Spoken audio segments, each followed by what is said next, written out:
മല്ലപ്പള്ളി താലൂക്കിൽ പത്തനംതിട്ട ജില്ലയിൽ ഇത് അറിയപ്പെടേണ്ട ഒരു കേസാണ് ഞാൻ പറയുന്നത്. ഇതുപോലൊരു വണ്ടി ഉണ്ടാക്കി തുരുത്തിക്കാട്ടിൽ പല ഇഞ്ചൻ പാർട്സുകളും എടുത്ത് പല സാധനങ്ങളും എടുത്ത് തുരുത്തിക്കാട്ടിൽ കൂടെ ഒരു ക്രിസ്ത്യാനി കുടുംബത്തിൽ വീട്ടിൽ ഒരു തൊഴിലാളിയായും ഒരു മോനായും ജീവിച്ച് ആ രണ്ട് പെൺപിള്ളേരെ വളർത്തിയ ആളിൻ്റെ കാര്യമാണ് ഈ പറയുന്നത്. നിരവധി കേസെന്ന് പറഞ്ഞാൽ രമേശൻ എസ് ഐ ഇരിക്കുമ്പോൾ അവന് വേണ്ടിയിട്ട് നിരന്തരം എന്നെ പിടിച്ചുകൊണ്ട് പോവുകയും 40,000 രൂപ തിരുവല്ല കോടതിയിൽ പെറ്റി അടപ്പിക്കുകയും ചെയ്ത കാര്യമാണ് ഈ കാണുന്നത്. എൻ്റെ തൊഴിൽ ചെയ്യാനുണ്ടാക്കിയ വർക്ക്ഷോപ്പ് 5 ലക്ഷം രൂപ മുടക്കി വർക്ക്ഷോപ്പിട്ട 3 ഫേസ് കണക്ഷൻ കട്ട് ചെയ്യിപ്പിച്ചു. എന്നെ നിരന്തരം ബുദ്ധിമുട്ടിക്കുകയും രാത്രി കാലങ്ങളിൽ മർദ്ദനം ചെയ്യുകയും ചെയ്തിട്ടുണ്ട്. റോഡിലിട്ട് പണിത പൈസ തരിക്കത്തില്ല, വെൽഡിങ്ങിൻ്റെ പണി, റൂഫ് വർക്ക് ഇതൊക്കെ ചെയ്താൽ പണിത പൈസ തരിക്കത്തില്ല.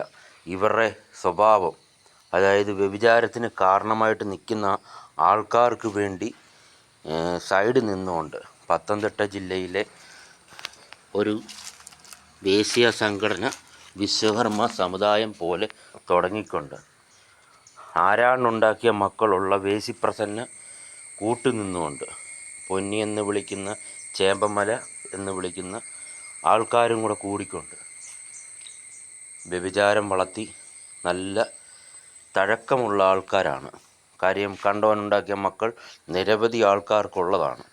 ഈ കാണുന്നത് നശിച്ചു കിടക്കുന്നത് കാണുന്നത് ഈ വീട്ടിൽ നിന്ന് പശുവിനെ വളർത്തുകയും പശുക്കൾ മരിച്ചു പോവുകയും കൂടോത്രം ചെയ്യുന്ന കാര്യങ്ങൾ ഞങ്ങൾ കോടതി കൊണ്ട് കൊടുത്താലും ഇതൊന്നും ഫലമാകത്തില്ല. കാര്യം എന്നു ചോദിച്ചാൽ വേശികളെ കളിച്ച പോലീസുകാരാണ് കീഴ്വായ്പൂരും പത്തനംതിട്ട പോലീസ് സ്റ്റേഷനിലും ഉള്ള ആൾക്കാർ. അതുകൊണ്ട് കഞ്ചാവ് കച്ചവടവും അവരുടെ മക്കൾ കഞ്ചാവ് കച്ചവടവും വ്യഭിചാരവും അമ്മയ്ക്ക് കൂട്ടിക്കൊണ്ട് കൊടുക്കുന്ന ആൾക്കാരാണ് കൂടുതലും ഉള്ളത്.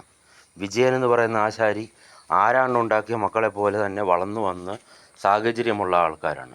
അവൻ വളർന്നു വന്നപ്പോൾ അവൻ്റെ മക്കളോട് പറയണമായിരുന്നു, എടാ മോനെ, അമ്മയെ ഞാൻ വ്യഭിചരിക്കാൻ കൊടുത്ത് നാട്ടുകാർക്ക് കളിക്കാൻ കൊടുത്തിട്ടുള്ളവളാണ്, അതുകൊണ്ട് മറ്റുള്ളവരുടെ മണ്ടയ്ക്ക് മാടം കയറാൻ പോവല്ല. കണ്ടവനുണ്ടാക്കിയ മക്കളല്ല അവർക്കുള്ളത്, തന്തയ്ക്ക് പറഞ്ഞ മക്കളാണെന്നുള്ളത് അവർ പറഞ്ഞു മനസ്സിലാക്കണമായിരുന്നു. അല്ലെങ്കിൽ വരുന്ന ഭവിഷ്യത്താണ് ഈ സമൂഹത്തിൽ കാണേണ്ടത്.